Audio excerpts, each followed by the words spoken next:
Hello everyone, welcome to our chapter Molecular Basis of Inheritance. Okay, when we know that Gregor John Mendel proposed the term factor for character transmission, later it is established that it was not a factor, it is the chromosome. Okay, അപ്പോൾ നമുക്കറിയാം ഇപ്പോൾ കൃത്യമായിട്ട് എന്തായാലും ക്രോമോസോമുകളാണ് ആ ഹെറിഡിറ്ററിക്ക് അല്ലെങ്കിൽ ക്യാരക്ടറിനെ transmit ചെയ്യാനൊക്കെ help ചെയ്യുന്നത് നമുക്ക് അറിയാം. Okay, so in this chapter we are discussing the nature of genetic factors. Genetic factors ഏതാണെങ്കിൽ ആ ജെനറ്റിക് ഫാക്ടേഴ്സിന്റെ നേച്ചർ എങ്ങനെയാണ്, അതിന്റെ ഫീച്ചേഴ്സ് എന്തൊക്കെയാണ് നമ്മളിതിൽ സ്റ്റഡി ചെയ്യുന്നത്. ഓക്കെ, അപ്പോൾ നമുക്കറിയാം നമ്മളുടെ ജെനറ്റിക് മെറ്റീരിയൽ എന്ന് പറയുന്നത് എന്താണ്? DNA ആണ് നമ്മളുടെ ജെനറ്റിക് മെറ്റീരിയൽ എന്ന് പറയുന്നത്. So the structure of DNA എന്ന് പറഞ്ഞാൽ എങ്ങനെയായിരിക്കും? DNA എന്ന് പറയുന്നത് DNA RNA ഒക്കെ എന്താണ്? ന്യൂക്ലിയോടൈഡ്സുകളാണ് അല്ലേ?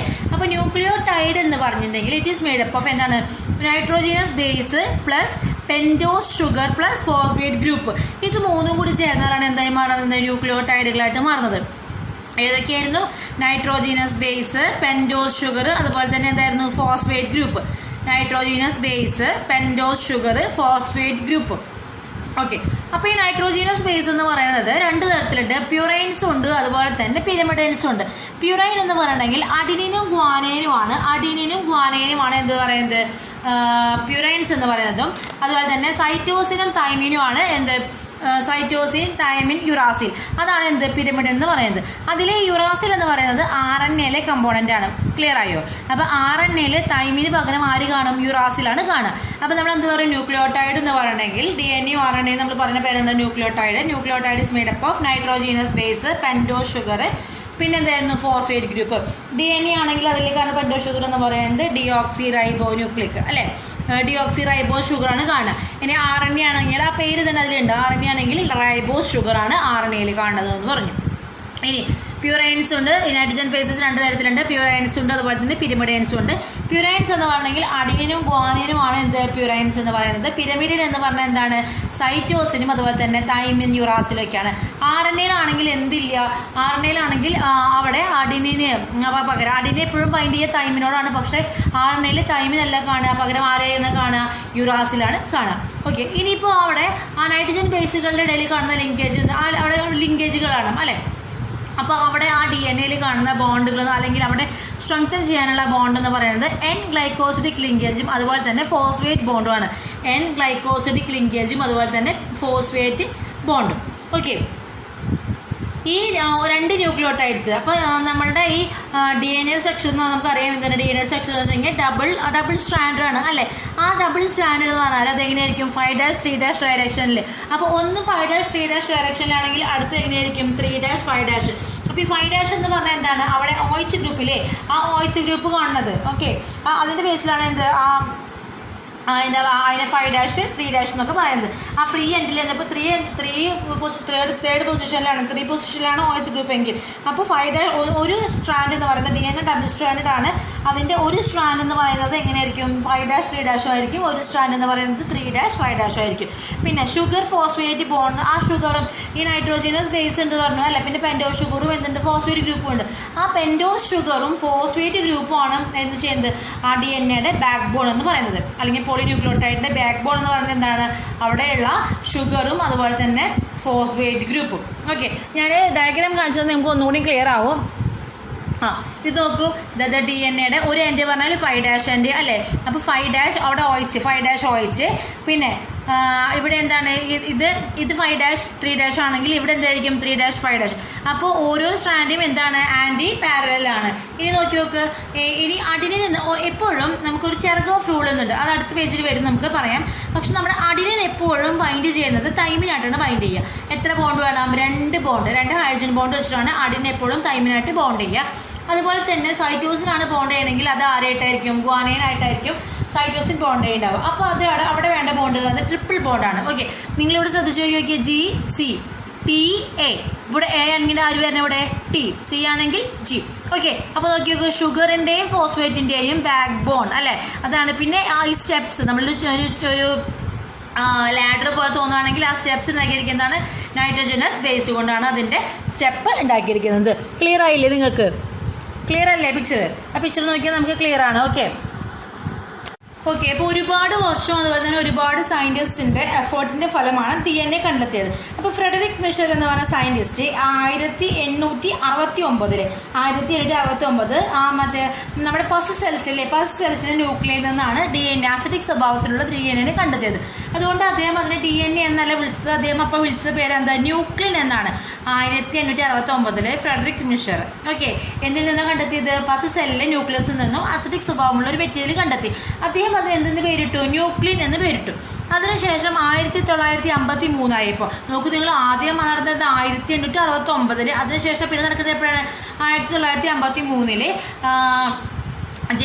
ജെയിംസ് വാട്സണും അതുപോലെ തന്നെ ഫ്രാൻസിസ് ക്രിക്കും കൂടി ചേർന്നിട്ട്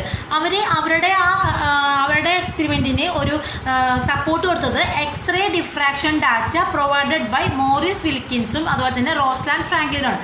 മോറിസ് വിൽക്കിൻസും റോസ്ലാൻഡ് ഫ്രാങ്ക്ലിനും ചെയ്ത ഒരു എക്സ്റേ ഡിഫ്രാക്ഷൻ മെത്തേഡ്. ഓക്കെ, അതിന്റെ ബേസിലാണ് അവരെന്ത് കണ്ടെത്തിയത്? DNA എന്ന് പറയുന്നത് ഒരു ഡബിൾ സ്ട്രാൻഡഡ് സ്ട്രക്ചർ ആണെന്ന് ആര് കണ്ടെത്തി? ജെയിംസ് വാട്സണും അതുപോലെ തന്നെ ഫ്രാൻസിസ് ക്രിക്കും കൂടി 1953 കണ്ടെത്തി. ക്ലിയർ ആണോ? ആദ്യം ന്യൂക്ലിൻ എന്ന് കണ്ടെത്തിയത് ഫ്രെഡറിക് മിഷർ, അതിനുശേഷം ജെയിംസ് വാട്സണും ഫ്രാൻസിസ് ക്രിക്കും കൂടിയിട്ട് എക്സ്റേ ഡിഫ്രാക്ഷൻ ഡാറ്റ പ്രപ്പോസ് ചെയ്ത ആരാണ്? മോറിസ് വിൽക്കിൻസും റോസാലിൻ ഫ്രാങ്ക്ലിനും. അവരുടെ ആ ഡാറ്റയുടെ ബേസിലാണ് DNAയുടെ സ്ട്രക്ചർ അവർ തിരിച്ചറിഞ്ഞത്. അപ്പോൾ നമ്മൾ പറഞ്ഞു DNAക്കകത്ത് പ്യൂറൈൻസ് ഉണ്ട് അതുപോലെ തന്നെ പിരിമിഡൈൻസ് ഉണ്ട് പറഞ്ഞു. അപ്പോൾ എർവിൻ എന്ന് പറഞ്ഞ സയന്റിസ്റ്റ്, എർവിൻ ചെർഗോഫ്. അപ്പോൾ ചെർഗോഫ് റോൾ എന്ന് പറയുന്നത് നമ്പർ ഓഫ് പ്യൂറൈൻ്റെ എണ്ണം അതുപോലെ തന്നെ നമ്പർ ഓഫ് പിരിമിഡിന്റെ എണ്ണം എന്തായിരിക്കും? ഈക്വൽ ആണെന്നാണ് ആര് കണ്ടെത്തിയത്? ചെർഗോഫ് റോൾ. നമ്പർ ഓഫ് പ്യൂറൈൻ എന്ന് പറയുന്നതും നമ്പർ ഓഫ് പിരിമിഡിൻ എന്ന് പറയുന്നത് എന്താണ്? ഈക്വൽ ആയിരിക്കും. ഓക്കെ, അപ്പോൾ DNA അകത്ത് കാണുന്ന നൈട്രോജനസ് സ്പേസ് എന്ന് പറയുന്നത് നമുക്കറിയാം അഡിനിനും തൈമിനും സൈറ്റോസിനും ഗ്വാനൈനും അല്ലേ? ഞാൻ പറഞ്ഞു നിങ്ങളടുത്ത് അഡിനിനും തൈമിനും തമ്മിൽ 2 ഹൈഡ്രജൻ ബോണ്ടാണ് ഉണ്ടാവുക. അതുപോലെ തന്നെ സൈറ്റോസിനും ഗ്വാനൈനും തമ്മിൽ എത്ര ബോണ്ടാണ് ഉണ്ടാവുക?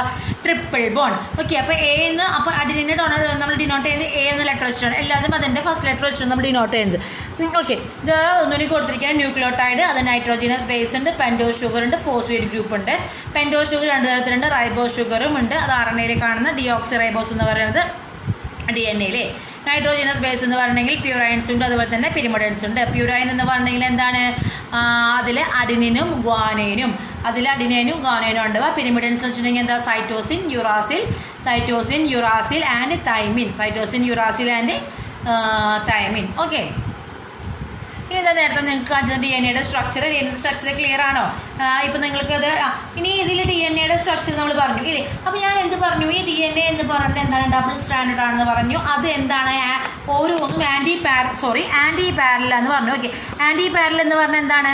ഇപ്പോൾ നമ്മൾ ആ DNAയുടെ സ്ട്രക്ചർ നോക്കുകയാണെങ്കിൽ ഒന്ന് 5'3' ഡയറക്ഷനിലാണ് ഇരിക്കുന്നതെങ്കിൽ അടുത്തെന്ന് പറയുന്നത് എങ്ങനെയായിരിക്കും? 3'5' ഡയറക്ഷനിലായിരിക്കും ഇരിക്കുന്നുണ്ടായിരിക്കുക. പിന്നെ നമ്മൾ നോക്കി നോക്കൂ, ഈ DNA എന്ന് പറഞ്ഞാൽ ഒരു ഡബിൾ ഹെലിക്കൽ സ്ട്രക്ചറാണ് അല്ലേ? അപ്പോൾ ഈ ഓരോ ടേൺ എടുത്തിട്ടുണ്ടെങ്കിൽ നമുക്ക് എത്ര കാണാം? അതിൽ 10 ബേസ് പെയർസാണ് ഉണ്ടാവുക. ആ ഓരോ ടേൺ എടുക്കുകയാണെങ്കിൽ ആ ഓരോ ടേണിലും എത്ര ബേസ് പെയർസിനായിരിക്കും? 10 base pairs. Okay, 10 base പെയർസിനായിരിക്കും.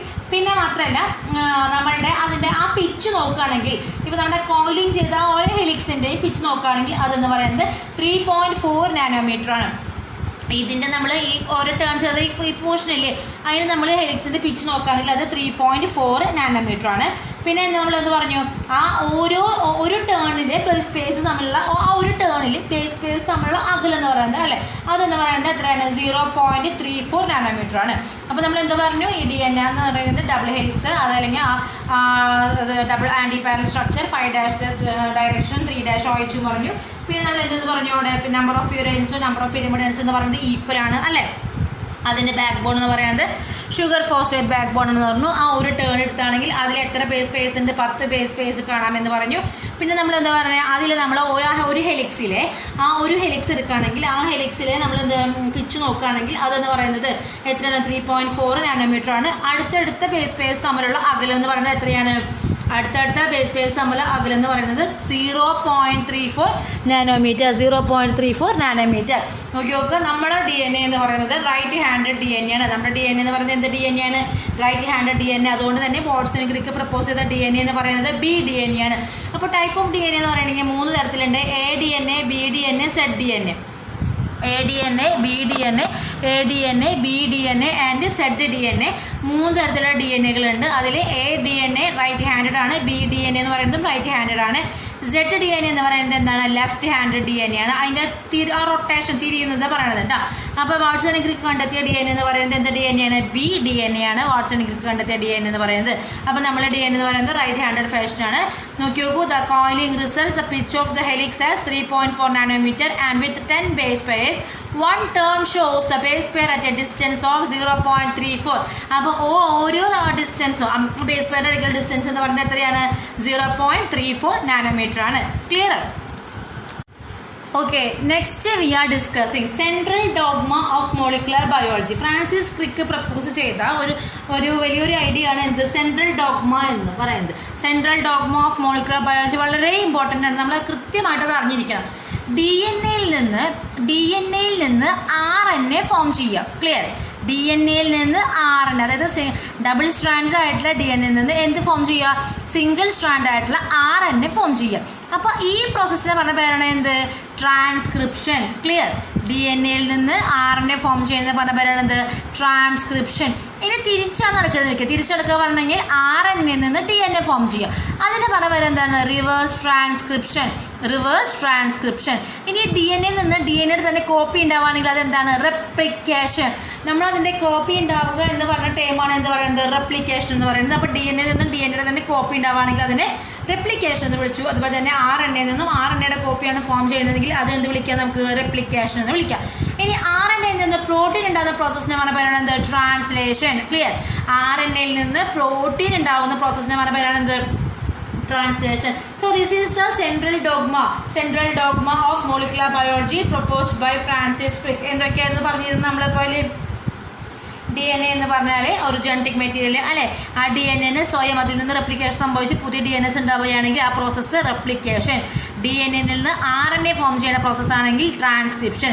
Reverse നടക്കണമെങ്കിൽ റിവേഴ്സ് ട്രാൻസ്ക്രിപ്ഷൻ. RNA-യിൽ നിന്ന് തിരിച്ചു RNA ആണെങ്കിൽ RNA റെപ്ലിക്കേഷൻ. RNA-യിൽ നിന്നും പ്രോട്ടീൻ ആണ് ഫോം ചെയ്യുന്നതെങ്കിൽ എന്ത് വിളിച്ചു? അതിനെ ട്രാൻസ്ലേഷൻ. ക്ലിയർ ആണല്ലോ അല്ലെ? ഇനി അടുത്ത് പറയുന്നത് DNA ആണ്. നമ്മളിങ്ങനെ DNA പഠിച്ചു അല്ലെ. അപ്പോൾ പ്രോകാരിയോട്ടിക് സെൽസ് നമ്മൾ, അതായത് നമ്മളെ ഈക്കോളയൊക്കെ പ്രോകാരിയോട്ടിക് സെൽസ് പ്രിമിറ്റീവ് ആയിട്ടുള്ള സെൽസ് അല്ലേ. In prokaryotic cells like ഈക്കോളെ the DNA is not packed in nucleus. നമുക്ക് മനസ്സിലാക്കുന്ന ഒരു കാര്യമാണ്, പ്രോകാരിയോട്ടിക് സെല്ലിന്റെ അകത്ത് DNA എന്ന് പറയുന്നത് എന്ത് ചെയ്തിട്ടില്ല? ന്യൂക്ലിയസിൻ്റെ അകത്ത് പാക്ക് ചെയ്തിട്ടൊന്നല്ല കാണാം. പകരം അവരെങ്ങനെയൊക്കെയാണ്? ഒരു ന്യൂക്ലിയോയിഡ് എന്ന് പറയാം. അവരെ പറഞ്ഞ പേരാണെന്ത്? Nucleoid. Clear? Prokaryotic cell DNA is not packed, the seen in the form of nucleoid. Okay. പക്ഷെ യൂകാരിയോട്ടിക്കിന്റെ കേസ്, അതായത് കുറച്ചുകൂടി ഹയർ ഓർഗാനിസം ആണ് യൂകാരിയോട്ടിക്സ് എന്ന് പറയുന്നത്. അപ്പോൾ അവരുടെ കേസിൽ എന്താ സംഭവിക്കുക വെച്ചിട്ടുണ്ടെങ്കിൽ DNA എന്ന് പറയുന്നത് എന്താണ്? മോർ കോംപ്ലെക്സ് ആണ്. Okay. The nucleus contains special protein units are called histones. അപ്പോൾ നമുക്കറിയാം നമ്മുടെ DNA എന്ന് പറയുന്നത് നെഗറ്റീവ് ചാർജാണ്. ഈ ഹിസ്റ്റോൺ എന്ന് പറയുന്നത് പോസിറ്റീവ് ചാർജ്. അപ്പോൾ അതിൻ്റെ ആ ചാർജ് മെയിൻറ്റെയിൻ ചെയ്യുന്നത്, DNA-യുടെ ചാർജ് മെയിൻറ്റെയിൻ ചെയ്യുന്നത് ഈ പോസിറ്റീവും അതുപോലെ തന്നെ നെഗറ്റീവ് ചാർജ് കൂടിയിട്ടാണ്. അപ്പോൾ നമ്മളുടെ DNA-നെ ഹ്യൂമൺ അല്ലെങ്കിൽ യൂക്കാരിയോട്ടിൻ്റെ DNA-നെ പൊതിഞ്ഞിട്ട് കാണുന്ന ഒരു സ്പെഷ്യൽ പ്രോട്ടീനാണ് എന്താ പറയുന്നത്? ഹിസ്റ്റോൺ. അത് 8 എണ്ണമുണ്ട്. So it is known as histone octamer. Octa എന്ന് പറഞ്ഞെങ്കിൽ 8 എന്നല്ല നമ്മൾ ഉദ്ദേശിക്കുന്നത്. അപ്പോൾ ഹിസ്റ്റോൺ ഒക്ടോമർ. പിന്നെ എന്താന്ന് പറഞ്ഞു? ഹിസ്റ്റോൺ എന്ന് പറഞ്ഞെങ്കിൽ എന്താണ്? പോസിറ്റീവ്ലി ചാർജ്ഡ് ആണെന്ന് പറഞ്ഞു. ഓക്കെ. മാത്രമല്ല അതിൽ കാണുന്ന കുറച്ച് അമിനോ ആസിഡ്സ് ഉണ്ട്. ആ അമിനോ ആസിഡ്സ് എന്ന് പറയുന്നത് ബേസിക് ആയിട്ടുള്ള അമിനോ ആസിഡ്സ് ആണ്. ബേസിക് അമിനോ ആസിഡ്സ് ആയിട്ടുള്ള ലൈസീനും ആർജിനിനും. ഓക്കെ. അതിൻ്റെ കൂടെ എന്തുകൊണ്ട്? ലൈസീനും ആർജിനിനും. So histones are positively charged. The strength of this charge depends upon the abundance of the basic amino acid residues like lysine and arginine with positive charge on their side chain. അപ്പോൾ ഹിസ്റ്റോണിന് ഒരു positive charge കൊടുക്കുന്നത് ആരാണ്? അതിന്മേലിരിക്കുന്ന basic amino acids ആയിട്ടുള്ള ലൈസീനും ആർജിനും ആണ്. Okay. അപ്പോൾ DNA എന്ന് പറയുന്നത് negative charge ആണ്. അതിൻ്റെ കൂടെ ഹിസ്റ്റോൺ ചേർന്നത് എന്തായി? ഒരു ന്യൂട്രൽ ആയിട്ട് മാറി. ക്ലിയർ ആയോ? അപ്പോൾ നമ്മൾ ഹിസ്റ്റോൺ എന്ന് പറഞ്ഞത് എന്താണ്? Histones in turn are organised to form a unit of 8 molecules. It is known as histone octamer. Histone എന്ന് പറയുന്നത് 8 ഘടകമായിട്ട് ഇരിക്കുക. അതുകൊണ്ട് തന്നെ എന്താ പറയുക? നമ്മൾ അത് ഹിസ്റ്റോൺ ഒക്ടോമർ എന്ന് പറഞ്ഞു അല്ലേ. അപ്പോൾ DNA-യും അതുപോലെ തന്നെ ഹിസ്റ്റോണും കൂടിയിരിക്കുന്ന ആ മെറ്റീരിയൽ നമ്മൾ വിളിക്കുന്ന പേരെന്താണ്? ന്യൂക്ലിയോസോം എന്ന് പറയുന്നത്. ഓക്കെ, എന്താണ് അതിൻ്റെ പേര്? നമ്മുടെ DNA-യും അതുപോലെ തന്നെ ഹിസ്റ്റോണും കൂടി ചേർന്നിരിക്കുന്ന ആ മെറ്റീരിയൽ നമ്മൾ പറയുന്ന പേരെന്താണ്? ന്യൂക്ലിയോസോം. ഇതാണ് സ്ട്രക്ചർ കേട്ടോ. നോക്കൂ, ഇതാണ് DNA എന്ന് പറയുന്നത്. ഇത് H1 H2 എന്നൊക്കെ ഉണ്ട്. ഹിസ്റ്റോൺ അത് 8 ആണെന്ന് പറഞ്ഞില്ല. ഇതാണ് ഹിസ്റ്റോൺ. ഇതിന് കവർ ചെയ്തിരിക്കുന്ന ഹിസ്റ്റോൺ എന്ന് പറയുന്നത്. അപ്പോൾ ഹിസ്റ്റോൺ ഒക്ടോമറായി. ഇതെല്ലാം കൂടി ചേർന്നിട്ടുണ്ടെങ്കിൽ എന്തായി? ന്യൂക്ലിയോസോമായി. ഒരു ന്യൂക്ലിയോസോം എടുത്തു കഴിഞ്ഞിട്ടുണ്ടെങ്കിൽ, ഒരു ഹ്യൂമൻ DNA ന്യൂക്ലിയോസോം എടുത്തു കഴിഞ്ഞിട്ടുണ്ടെങ്കിൽ അതിൽ 200 ബേസ് പേയേഴ്സ് കാണാം. ഒരു ഹ്യൂമൻ DNA നമ്മൾ ന്യൂക്ലിയോസോംസ് എടുത്ത് കാണുകയാണെങ്കിൽ അതിൽ എത്ര കാണാം? നമുക്ക് അതിൽ 200 എന്ന് കാണാം, നമുക്ക് ബേസ് പേയേഴ്സ് കാണാം. ഓക്കെ, 200 ബേസ് പേയേഴ്സ് നമുക്കതിൽ കാണാം. ഈ ന്യൂക്ലിയോസോംസ് ഒക്കെ എന്താണ് അറേഞ്ച് ചെയ്തിരിക്കുന്നത്? ഈ എങ്ങനെ അറേഞ്ച് ചെയ്തിരിക്കണമെങ്കിൽ നമ്മൾ മാല മുത്തു കോർക്കില്ലേ 1 by 1 ആയിട്ട്, അതുപോലെയാണ് എങ്ങനെ കാണുന്നത് നമ്മുടെ മൈക്രോസ്കോപ്പിൽ നോക്കിക്കഴിഞ്ഞാൽ, ഇലക്ട്രോ മൈക്രോസ്കോപ്പിൽ നോക്കിക്കഴിഞ്ഞാൽ നമുക്ക് അങ്ങനെയാണ് കാണാൻ പറ്റുക. ഓക്കെ, ബീഡ്സ് ഓൺ സ്ട്രിങ് എന്ന് പറയാം. Beads on string. ഓക്കെ, ആ ന്യൂക്ലിയോസോമുകളുടെ DNA സ്ട്രാൻഡ് സീൻ ബിറ്റ്വീൻ 2 ന്യൂക്ലിയോസോം, 2 ന്യൂക്ലിയോസോമുകളുടെ ഇടയിൽ കാണുന്ന 2 ന്യൂക്ലിയോസോം എടുക്കുക. ആ 2 ന്യൂക്ലിയോസോമുകളുടെ ഇടയിൽ കാണുന്ന ആ DNA-യുടെ ആ പോർഷനില്ലേ, DNA-യുടെ പോർഷൻ, ആ DNA-യുടെ പോർഷൻ പറഞ്ഞാൽ പറയുന്നത് ലിങ്കർ DNA എന്ന് പറയുന്നത്. ക്ലിയർ ആയോ? അപ്പോൾ ലിങ്കർ DNA-യുടെ മേലെ എപ്പോഴും കാണുന്നത് എന്ത് ഹിസ്റ്റോണാണ്? H1 എന്ന് പറഞ്ഞ ഹിസ്റ്റോൺ. H2 H3 എന്നൊക്കെ ഹിസ്റ്റോൺ ഉണ്ട്. ഓക്കെ, അപ്പോൾ ഈ 2 ന്യൂക്ലിയോസ്, ഇതുപോലത്തെ ഒരു ന്യൂക്ലിയോസോമുകളും ഈ 2 ന്യൂക്ലിയോസോമുകളുടെ അടുത്ത് കാണുന്ന ഈ 2 ന്യൂക്ലിയോസോമുകളുടെ അടുത്ത് കാണുന്ന അവർ തമ്മിൽ ബന്ധിപ്പിക്കുന്ന DNA പോർഷൻ നമ്മൾ എന്ത് വിളിച്ചു? ലിങ്കർ DNA എന്ന് വിളിച്ചു. ആ ലിങ്കർ DNA-യിൽ കാണുന്ന ഹിസ്റ്റോൺ എന്ന് പറയുന്നത് ഏതാണ്? H1 histone. H1 histone. Okay, clear ആണെന്ന് ചോദിക്കുന്നു അല്ലേ? അപ്പോൾ നമ്മൾ ഈ ന്യൂക്ലിയോസോംസ് ഇങ്ങനെ റിപ്പീറ്റ് സ്ട്രക്ചറായിട്ട് കാണുക അല്ലേ? The repeating structure of nucleosomes are known as chromatin. The repeating structure of nucleosomes are known as chromatin. അങ്ങനെ ന്യൂക്ലിയോസോംസിന്റെ റിപ്പീറ്റഡ് സ്ട്രക്ചർ ആണ്. അതിന് പറഞ്ഞ പേര് എന്താണ്? ക്രോമാറ്റിൻ എന്നാണ്. ഈ ക്രോമാറ്റിൻ എന്ന് പറയുന്നത് 2 തരത്തിലുണ്ട്. യു ക്രോമാറ്റിനും ഉണ്ട്, അതുപോലെ തന്നെ ഹെറ്ററോ ക്രോമാറ്റിനും ഉണ്ട്. ഓക്കെ, യു ക്രോമാറ്റിനും ഹെറ്ററോ ക്രോമാറ്റിനും. ഇനി ഈ യു ക്രോമാറ്റിൻ എന്ന് പറഞ്ഞാൽ എന്തായിരിക്കും? യു ക്രോമാറ്റിനും ഹെറ്ററോ ക്രോമാറ്റിനും അല്ലേ? ഈ ഡെൻസിലി പാക്ക്ഡ്, അതായത് ഡെൻസിലി പാക്ക്ഡ്, അതുപോലെ തന്നെ ഡാർക്ക് കളറിലും, അതുപോലെ ട്രാൻസ്ക്രിപ്ഷനിൽ, ട്രാൻസ്ക്രിപ്ഷൻ എന്ന് പറഞ്ഞാൽ എന്താ? DNA നിന്ന് RNA ആണ് പ്രോസസ്സ് അല്ലേ? ട്രാൻസ്ക്രിപ്ഷനിൽ ഇനാക്റ്റീവ് ആയ മെറ്റീരിയലാണ് ക്രോമാറ്റിനാണ് എന്ന് പറയുന്നത് ഹെറ്ററോ ക്രോമാറ്റിൻ എന്ന് പറയുന്നത്. ഓക്കെ, എന്തായിരുന്നു? ഡാർക്കിലി സ്റ്റെയിൻഡ് ആയിട്ടുള്ള, ട്രാൻസ്ക്രിപ്ഷനിൽ ഇനാക്റ്റീവ് ആയിട്ടുള്ള അല്ലെ, ഡെൻസിലി പാക്ഡ് ആയിട്ടുള്ള ക്രോമാറ്റിനാണ് ഹെറ്ററോ ക്രോമാറ്റിൻ. അപ്പോൾ ഇതിന്റെ നേരെ ഓപ്പോസിറ്റ് ആണ് ആര് വരിക? Euchromatin. അപ്പോൾ എന്തായിരിക്കും? അത് ആക്റ്റീവ് ആണ്. ആര്? യു ക്രോമാറ്റിൻ എന്ന് പറയുന്നത്. നമുക്ക് ഈ ക്രോമാറ്റിന്റെ കണ്ടൻസേഷൻ കാണാൻ പറ്റിയ എവിടെയാണ്? മെറ്റാഫേസ് സ്റ്റേജിലാണ് നമുക്ക് ക്രോമോസോംസിന്റെ കണ്ടൻസേഷനും കാണാനായിട്ട് കഴിയാം. ഓക്കെ, ഇനി നമുക്ക് ഒരു കാര്യം പറയാനുള്ളത്, 2 തരത്തിൽ പറഞ്ഞു. എന്ത്? യു ക്രോമാറ്റിനും ഉണ്ട്, ഹെറ്ററോ ക്രോമാറ്റിനും ഉണ്ട്. പക്ഷെ ചില ക്രോമോസോമിൽ നമുക്ക് എന്താ പറയുക, DNA-യിൽ എന്ത് ചെയ്യണമെന്നില്ല, ഇങ്ങനെ ഹിസ്റ്റോണിന്റെ പാക്കേജ് ചിലപ്പോൾ കാണണമെന്നില്ല. ഓക്കെ, അത് നോൺ ഹിസ്റ്റോൺ ക്രോമോസോമൽ പ്രോട്ടീൻസും എന്താണ് പ്രസന്റ് ആയിരിക്കും. നോൺ ഹിസ്റ്റോൺ ക്രോമോസോമൽ പ്രസന്റ് എന്ന് പറയുന്നത്. ഓക്കെ, അപ്പോൾ നമ്മൾ 2 കാര്യങ്ങൾ പറഞ്ഞു. ഇപ്പോൾ എന്തൊക്കെ പറഞ്ഞു? നമ്മൾ ക്രോമാറ്റിൻ പറഞ്ഞു, beads on a string, linker DNA, H1 histones, euchromatin, heterochromatin. Okay, അപ്പോൾ നമ്മൾ ഇത്രയും കാര്യങ്ങളാണ് നമ്മളിവിടെ പറഞ്ഞത്. ഇനി നമുക്കിവിടെ പറയാനുള്ളതെന്ന് വെച്ചിട്ടുണ്ടെങ്കിൽ, നമ്മൾ ഈ ജനറ്റിക് മെറ്റീരിയലിനെ നമ്മൾ ഗ്രിഗർ ജോൺ മെൻഡൽ എന്ന് പറഞ്ഞു ഫാക്ടർ എന്ന് പറഞ്ഞു. അതിൽ കൃത്യമായ ഒരു ഐഡിയ കിട്ടാൻ വേണ്ടിയിട്ട് നമുക്കറിയാം, നമ്മുടെ സട്ടനും ബോവരും അതുപോലെ തന്നെ തോമസ് ഹണ്ട് മോർഗനൊക്കെ ഒരുപാട് എക്സ്പെരിമെന്റ് നടത്തിയിട്ട് DNA-യുടെ ആ ക്രോമോസോമിന്റെ നേച്ചറും അതുപോലെ തന്നെ ജീൻ നേച്ചറും നമുക്ക് മനസ്സിലാക്കി തന്നു. അപ്പോൾ അതിന് ഒന്നും കൂടി നമുക്കൊരു കുറച്ചും കൂടി ക്ലാരിഫൈ ചെയ്യാൻ വേണ്ടിയിട്ട്, കിട്ടാൻ വേണ്ടിയിട്ട് ഫ്രെഡറിക് ഗ്രിഫ്റ്റ് എന്ന് പറഞ്ഞ സയന്റിസ്റ്റ് 1928 സ്ട്രെപ്റ്റോകോക്കസ് ന്യൂമോണിയ ഉപയോഗിച്ച് എന്ത് ചെയ്തു? ഒരു എക്സ്പെരിമെന്റ് നടത്തി. ഫ്രെഡറിക് ഗ്രിഫ്റ്റ് എന്ന് പറഞ്ഞ സയന്റിസ്റ്റ് 1928 എന്തുപയോഗിച്ചിട്ട്? സ്ട്രെപ്റ്റോകോക്കസ് ന്യൂമോണിയ എന്ന് പറഞ്ഞ ബാക്ടീരിയ ഉപയോഗിച്ചിട്ട് ഒരു വർക്ക് നടത്തി. ആ വർക്ക് ഈ ഫ്രെഡറിക് ഗ്രിഫ്റ്റ് എന്ന് പറയുന്നത് ഒരു ഇംഗ്ലീഷ് ആർമി ഡോക്ടറാണ് കേട്ടോ. അപ്പോൾ അദ്ദേഹം കൊണ്ടുവന്ന പ്രിൻസിപ്പിൾ അറിയപ്പെടുന്നത് ട്രാൻസ്ഫോമിംഗ് പ്രിൻസിപ്പിൾ എന്നാണ്. അദ്ദേഹം കൊണ്ടുവന്ന പ്രിൻസിപ്പിൾ അറിയപ്പെടുന്നത് എന്താണ്? Transforming principle. ക്ലിയർ ആയോ? അപ്പോൾ ഇതിനൊന്നും കൂടെ ജനറ്റിക് മെറ്റീരിയൽ ഏതാണെന്ന് ക്ലാരിഫൈ ചെയ്യാൻ വേണ്ടിയിട്ട് ഫ്രെഡറിക് ഗ്രിഫ്റ്റ് കൊണ്ടുവന്ന പ്രിൻസിപ്പിളാണ് ട്രാൻസ്ഫോമിംഗ് പ്രിൻസിപ്പിൾ എന്ന് പറയുന്നത്. He conducted his experiments with the help of streptococcus pneumonia bacteria. Okay, നമുക്കറിയാം. പിന്നെ എല്ലാ പരീക്ഷ നടത്തുന്നത് എവിടെയായിരിക്കും? എലികളിലായിരിക്കും അല്ലേ? അപ്പോൾ ഈ സ്ട്രെപ്റ്റോകോക്കസ് ബാക്ടീരിയ എന്ന് പറയുന്നത് രണ്ട് തരത്തിലുള്ള സ്ട്രെയിൻ പ്രൊഡ്യൂസ് ചെയ്യുന്നുണ്ട്. ഒന്ന് സ്മൂത്ത് സ്ട്രെയിനും ഒന്ന് എന്താണ് റഫ് സ്ട്രെയിനും. ഓക്കെ, അപ്പോൾ ഇവിടെ കളർ കോമ്പിനേഷൻ കൊടുത്തിട്ടുണ്ട്, ഒന്ന് സ്മൂത്ത് സ്ട്രെയിനും അതുപോലെ തന്നെ റഫ് സ്ട്രെയിനും. അപ്പോൾ ഈ സ്മൂത്ത് സ്ട്രെയിൻ എന്ന് പറഞ്ഞാൽ അത് വിറുലന്റ്, അതാണ് ഡിസീസ് കോസ് ചെയ്യുന്നത്. റഫ് സ്ട്രെയിൻ എന്ന് പറയുന്നത് നോൺ വിറുലന്റ് എഴുതിയിട്ട്. ഓക്കെ, അപ്പോൾ രണ്ട് തരത്തിൽ സ്ട്രെയിൻ ഉണ്ട്. ആ സ്ട്രെയിൻ എന്ന് പറയുന്നത് അവിടെ depends upon the mucus polysaccharides ഉണ്ട്. അപ്പോൾ സ്മൂത്ത് എന്ന് പറഞ്ഞാൽ എന്തില്ല, അതിനാ മ്യൂക്കസ് പോളിസാക്കറൈഡ്സ് ഇല്ല. റഫ് എന്ന് പറഞ്ഞാൽ എന്തുണ്ട്, അതിനാ പോളിസാക്കറൈഡ്സ്. അത് നമ്മൾ എന്തായിരുന്നു ആ രണ്ട് തരത്തിലുള്ള അല്ലെ സ്ട്രെപ്റ്റോകോക്കസ് ബാക്ടീരിയ പൊടിച്ചത് രണ്ട് തരത്തിൽ കോളനീസ് ഉണ്ടായിരുന്നു. സ്മൂത്തും അത് ആ സ്മൂത്ത് എന്ന് പറഞ്ഞെങ്കിൽ അവിടെ എന്താവുക, സ്മൂത്ത്നെസ്സിന് കാരണമാകുന്ന ഒരു കോട്ട് ഉണ്ടാവുക അല്ലെ. ആ കോട്ട് എന്ന് പറഞ്ഞത് മ്യൂക്കോപോളിസാക്കറൈഡ്സ് ആണ്. പിന്നെ റഫ് എന്ന് പറഞ്ഞാൽ എന്താ നമ്മൾ പറഞ്ഞാൽ അതിനവിടെ കോട്ട് അങ്ങനത്തെ ഒരു കോട്ട് ഉണ്ടായിരിക്കില്ല എന്ന് പറഞ്ഞു അല്ലെ. ഇനി എന്താണെന്ന് വെച്ചിട്ടുണ്ടെങ്കിൽ നമ്മൾ നോൺ വിറുലന്റ് ആയിട്ടുള്ള റഫ് സ്ട്രെയിന്, നോൺ വിറുലന്റ് വെച്ചാൽ അസുഖം വരുത്താത്ത റഫ് സ്ട്രെയിൻ എന്ന് പറഞ്ഞാൽ എന്തില്ല, അതിന്റെ മേലെ എന്തില്ല, ആ പോളിസാക്കറൈഡ് കോട്ടുണ്ടോ ഇല്ല. നമ്മൾ ആ ഒരു ബാക്ടീരിയയുടെ നമ്മൾ മൗസിൽ ഇഞ്ചെക്ട് ചെയ്തു, പക്ഷെ എന്ത് സംഭവിച്ചില്ല, മൗസ് എന്ത് ചെയ്തു, ലീവ് ചെയ്തു, ഒരു സംഭവം കുഴപ്പമുണ്ടായില്ല. ഇനി നമ്മൾ സ്മൂത്ത് സ്ട്രെയിൻ, അതായത് മ്യൂക്കോപോളിസാക്കറൈഡ്സ് ഉള്ള ബാക്ടീരിയനെ നമ്മൾ എന്ത് ചെയ്തു, മൗസിൽ ഇഞ്ചെക്ട് ചെയ്തു. അപ്പോൾ എന്ത് സംഭവിച്ചു, മൗസ് ഡൈ. ഓക്കെ, ഇനി നമ്മൾ എന്താ ചെയ്യുക, ആ സ്മൂത്ത് സ്ട്രെയിനിന്റെ എന്താണ് ഹീറ്റ് കില്ല് ചെയ്യാണ്. സ്മൂത്ത് സ്ട്രെയിൻ നമ്മൾ എന്താ ചെയ്യുന്നത്, ഹീറ്റ് കിൽഡ്.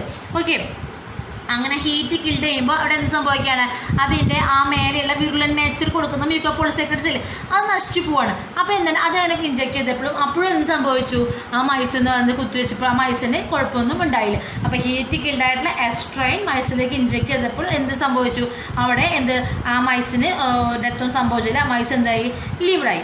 ഓക്കെ, ഇനി ഇവിടെ എന്താ, റഫ് സ്ട്രെയിനും അതുപോലെ തന്നെ ഹീറ്റ് കിൽഡ് സ്മൂത്ത് സ്ട്രെയിനും.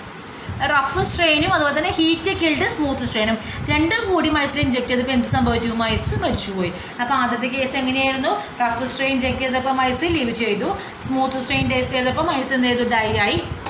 ഇനി ഹീറ്റ് കിൽഡ് ആയിട്ടുള്ള സ്മൂത്ത് സ്ട്രെയിൻ ഉപയോഗിച്ചപ്പോൾ എന്ത് സംഭവിച്ചു, മൗസ് ലീവ് ചെയ്തു. ഇനി റഫ് സ്ട്രെയിനും അതുപോലെ ഹീറ്റ് കിൽഡ് ആയിട്ടുള്ള സ്മൂത്ത് സ്ട്രെയിൻ ഉപയോഗിച്ചപ്പോൾ എന്ത് ചെയ്തു, മൗസ് ഡെഡായി. ഓക്കെ, അപ്പോൾ ഇതിൽ നിന്ന് ഗ്രിഫ്റ്റ് കൺക്ലൂഡ് ചെയ്ത് എന്താണെന്ന് വെച്ചിട്ടുണ്ടെങ്കിൽ ട്രാൻസ്ഫോമിംഗ് പ്രിൻസിപ്പിൾ, അതായത് എസ് സ്ട്രെയിന് എന്ത് വിർലൻ നേച്ചർ ആയിരുന്ന ആ എസ് സ്ട്രെയിൻ ആണ് അല്ലെ. അപ്പോൾ അത് ഹീറ്റ് കിൽഡ് നേച്ചർ മാറിയപ്പോൾ അതിന് എസ് സ്ട്രെയിൻ അതിന് മാറി നമ്മൾ കണ്ടെത്തി അല്ലെ. അപ്പോൾ ഈ എസ് സ്ട്രെയിനിൽ നിന്നും ഏതോ ഒരു മെറ്റീരിയൽ എവിടേക്ക് പോയി, ആറിലേക്ക് പോയി. ആ ആറിലേക്ക് പോയപ്പോൾ ആ ആറ് എന്തായി മാറി, virulent nature ആയിട്ട് മാറി. From the above experiment, Griffith concluded that there was some transforming principle in S strain, which was transferred to R strain that goes to secrete polysaccharide coat and get converted into S strain. അപ്പോൾ ഈ എസിൽ നിന്ന് എന്തോ material ആറിലേക്ക് പോയപ്പോൾ ആറിലൊരു coat വന്നു. ആ coat വന്നിട്ടായിരിക്കും എന്ത് ഈ മൈസ് മരിച്ചു പോകാനുള്ള കാരണമെന്ന് മനസ്സിലായി. Bacterial strains change from one form to the other അല്ലേ. അപ്പോൾ ആറെന്ന് പറഞ്ഞ ഒരു സ്ട്രെയിൻ എന്തായി മാറി, എസ് ആയിട്ട് മാറി. അപ്പോൾ അവിടെ നടക്കുന്ന ട്രാൻസ്ഫോർമേഷൻ എന്ന് ജെനറ്റിക്കൽ ട്രാൻസ്ഫോർമേഷൻ നടന്നത്. അപ്പോൾ അങ്ങനെ ചേഞ്ച് ആവാൻ വേണ്ടി അവിടെ എന്തോ ഒരു പ്രോസസ്സ് നടന്നു എന്ന് ആര് കണ്ടെത്തി, ഫ്രെഡറിക് ഗ്രിഫിത്ത് കണ്ടെത്തി. ക്ലിയർ ആയോ? അവൻ നോൺ വിർലന്റ് ആയിരുന്ന നമ്മളുടെ R strain S strain heat കിൽഡായ എസ് സ്ട്രെയിൻ ഇട്ടപ്പോൾ എന്ത് സംഭവിച്ചു, അവിടെ വിർലന്റ് നേച്ചർ കാണിച്ചു. അങ്ങനെ വിർലന്റ് നേച്ചർ കാണിക്കാനുള്ള കാരണം അല്ലെങ്കിൽ ആ മെറ്റീരിയൽ എന്തായിരുന്നാണ് പിന്നെ നമ്മൾ ചർച്ച ചെയ്തു. ഓക്കെ, സോ ട്രാൻസ്ഫോമിംഗ് പ്രിൻസിപ്പിൾ എന്താ പറഞ്ഞത്, അങ്ങനെ എന്തോ ഒരു മെറ്റീരിയൽ ട്രാൻസ്ഫോം ചെയ്യുന്നുണ്ട്. അപ്പോൾ എന്താണ് നോൺ വിർലന്റ് നേച്ചർ ആയിട്ടുള്ള ആർ സ്ട്രെയിനെ വിർലന്റ് നേച്ചറാക്കി മാറ്റാൻ ആ മെറ്റീരിയലിനെ സാധ്യമാക്കി. Okay, so hope you can understand all these points. So here I am concluding my topic. Thank you.